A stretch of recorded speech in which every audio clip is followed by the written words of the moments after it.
voilà, notre invité nous a déjà rejoint en plateau. Il s'agit de Linda Amoussou. Elle est fabricante de thé. Merci d'être avec nous sur ce plateau. Linda Amoussou, bonsoir. Bonsoir madame. Comment vous allez? Très bien, merci. Merci de répondre présent justement sur ce plateau. Ma première question, c'est de savoir qu'est-ce qu'une jeune dame comme vous fait dans le domaine du thé? Oh, je dirais que je suis arrivée dans le domaine du thé par pur hasard. J'étais dans une structure de la place.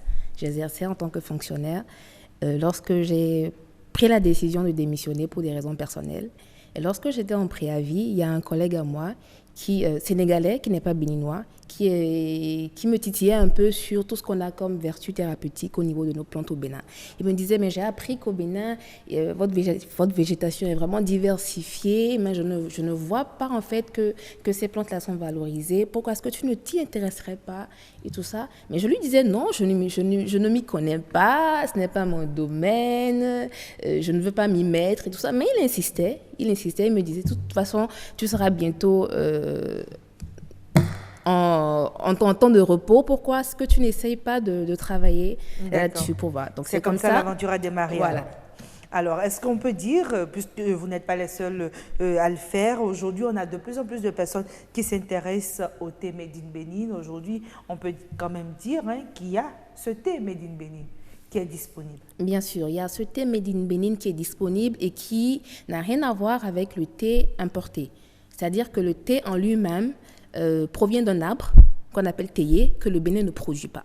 Donc le Bénin ne produit pas de thé, mais le Bénin produit plutôt d'autres plantes que nous pouvons transformer et consommer comme des infusions. D'accord, mais on met tout ça sous la dénomination de thé ou bien? Parce que souvent on nous dit c'est du thé, je prends du thé à la menthe. Bien sûr, en fait c'est un abus de langage. Comme je viens de le dire, le thé vient d'un seul arbre qu'on appelle théier, qui n'est pas produit au Bénin, qui est produit pour la plupart du temps en Asie.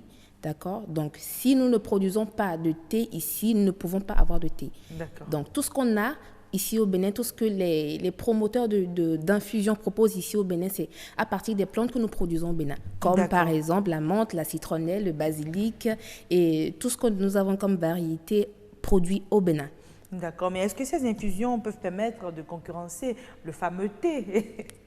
Bien sûr, je dirais même que ces infusions n'ont rien à voir, n'ont rien à envier au thé importé qu'on a l'habitude de consommer, les thés des grandes marques, parce que ces infusions proviennent, comme je l'ai déjà dit, de plantes de chez nous qui ont des vertus que nous n'ignorons pas. Quand on parle de la menthe, quand on parle de la citronnelle, quand on parle de la basilic, vous me diriez que ce sont des plantes qui ont énormément de vertus. Donc ces plantes-là, séchées, transformées et consommées, ont forcément plus de vertus que le thé importé qui vient d'Asie. D'accord, au moins pour vous, je crois que la satisfaction, c'est de savoir ce qu'on met dans ce thé. On est sûr au moins de ce qu'on consomme.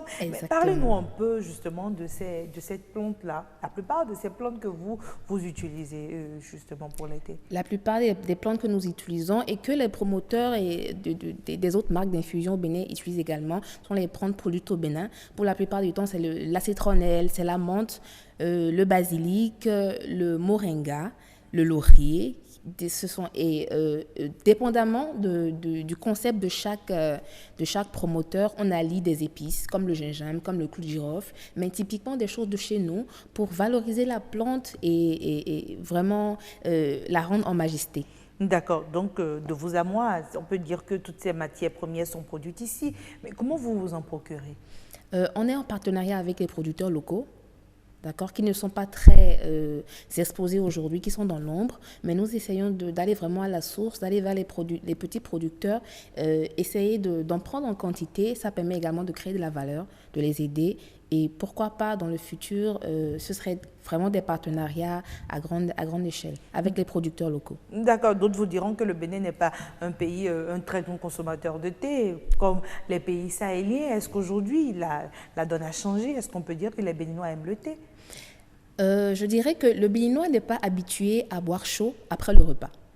Contrairement à l'asiatique ou à l'américain, nous sommes habitués à boire froid après le repas ou à boire de l'eau tout simplement.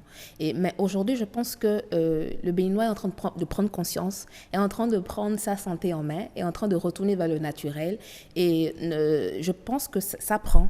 Ça prend lorsqu'on conscientise, lorsqu'on sensibilise, lorsqu'on explique les raisons pour lesquelles il faut aller vers les infusions que nous proposons. Ça prend, les gens comprennent et je pense que les mentalités sont en train de changer. D'accord, donc on peut dire qu'il y a un marché d'écoulement, mais quel est ce marché d'écoulement justement? Je dirais que le marché d'écoulement, c'est tous les potentiels clients, enfin tous les potentiels buveurs de thé importé.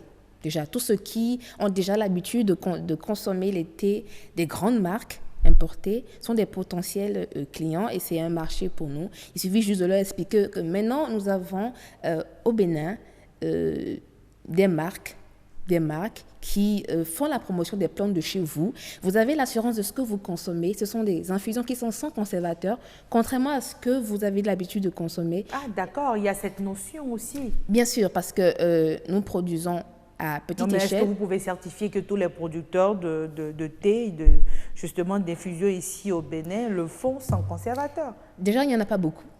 Et on se connaît pratiquement tous. Et je pense que ce que nous voulons valoriser déjà, au-delà de produire et de vendre, c'est la nature. Et mettre des ajouts, ajouter des conservateurs et des arômes, c'est ne pas rester fidèle à ce principe. Donc, je pense que nous produisons à petite échelle, c'est-à-dire que nous ne produisons pas en quantité. Industrielle. Voilà. Parce que si on produit en quantité industrielle, il va falloir mettre des ajouts, ce qui va dénaturer un peu vraiment ce qu'on a envie de valoriser. D'accord, mais est-ce que le but, c'est seulement de pouvoir fournir le marché local? Vous n'avez pas des visées expansionnistes, comme on le dit? Je dirais que nous produisons d'abord pour les Béninois. Déjà parce qu'il faudrait qu'on puisse inculquer dans la tête de nos frères qu'il y a du bon chez nous. On peut être satisfait avec ce que nous produisons chez nous. Donc déjà, l'objectif premier, c'est de satisfaire le Béninois. Et ensuite, pourquoi pas de penser à une possible exportation. D'accord, mais bon, justement, vous nous parliez tantôt de la fabrication de ces thés, je peux en avoir un. On se rend compte tout de suite que la forme, justement, du sac qui contient le thé est différente de ce qu'on voit avec d'autres marques. Est-ce que c'est fait aussi de façon artisanale? C'est fait de façon manuelle, je vais dire. À manuel. Voilà, parce que ce qu'on voit souvent dans les grandes compagnies de thé industrielles, c'est que c'est fait à la machine, c'est fait à la va-vite. Ça, tout est fait de bout en bout de façon manuelle. De la cueillette jusqu'au conditionnement, tout est fait de façon naturelle. Je pense que c'est pour garder quand même ce côté nature qu'on le fait à la main. Et ici, il s'agit de plantes. Donc, si vous ouvrez, par exemple, vous allez voir en détail. On peut l'ouvrir? Oui. C'est possible, il est dur à ouvrir. Vous y arrivez-vous? Bon, en attendant, on peut continuer la discussion. Donc, si vous ouvrez, vous pourriez voir des brins de gingembre, vous pourriez voir une feuille entière, vous pourriez voir de l'hibiscus. C'est-à-dire que quand vous êtes curieux et que vous ouvrez, vous pouvez voir en détail ce que vous consommez. Donc, ça rassure un peu plus le consommateur. Il se dit, ce n'est pas de la poudre, ce n'est pas un mélange noir. Vous savez ce que vous consommez. Et même quand vous sentez, quand vous mettez près de votre visage et que vous sentez, vous vous rendez compte que je reconnais tel arôme, je reconnais l'amande, je reconnais ci, et ça vous rassure. Donc, c'est l'une des raisons pour lesquelles le sachet est différent. Mais est-ce que le sachet aussi se fabrique ici ou bien vous... Non, pas encore. On n'a pas encore trouvé de structure pour la fabrication des sachets. Donc, les sachets sont importés, malheureusement. Les sachets sont importés et voilà. Donc, comme vous nous le disiez tantôt, pour l'instant, vous ne visez pas l'international, mais est-ce qu'on peut dire que nos produits peuvent concurrencer les plus grandes marques? Valablement, parce qu'on a des compatriotes qui viennent et qui repartent et qui, lorsqu'ils sont, un peu de contenu. C'est ouvert finalement? C'est ouvert. D'accord. Et lorsqu'ils sont à Cotonou, qui consomment, des gens qui sont habitués à prendre des thés importés, n'hésitent pas à boire, à recommander, à adopter et en amener là-bas.